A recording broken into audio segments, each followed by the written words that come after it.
I'm a fourth grade teacher at Prudence Crandall, where I've taught for 6 years, and I want to share a few important things that are happening in my classroom. It's February 8th today, and my fourth graders finally know how to share their opinions. They can share materials, information, feelings, and respectfully disagree with one another.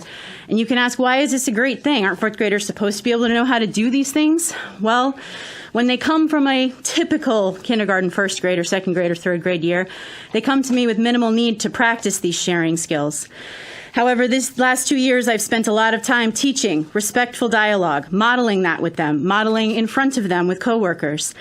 I tell them to think like a teacher. I tell them find one idea or statement, no matter how small, that you may have some common ground with. I tell them the quote from Ruth Bader Ginsburg, "You can disagree without being disagreeable."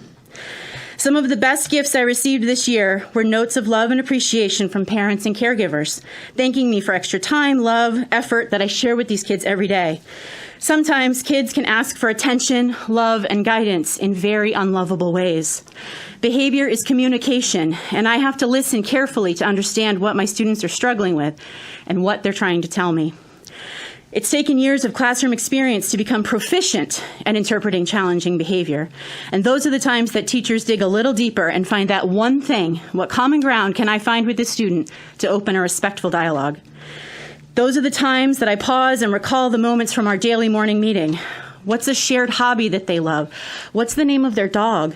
What was their mom's favorite color? I dig a little deeper and find that one thing. What common ground can I find to open a respectful dialogue? Having these opportunities to celebrate and build relationships and build their social and emotional health this year has been just as critical as teaching multiplication, fractions, theme, or character traits. I tell my kids they're the best fourth graders in the school, and they rise to those expectations. We use the diagnostic evaluation from iReady in reading and math 3 times a year to monitor student growth.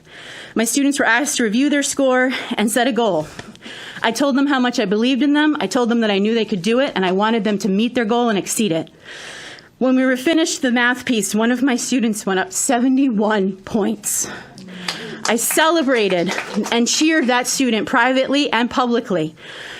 On Fridays, we have a moment at the end of the day where we share one great moment of the week. One of my students, completely unprompted, stood up and said, "Let's take a moment to recognize this student. A big round of applause for growing their brain by 70 points on the diagnostic." Every kid cheered for this student.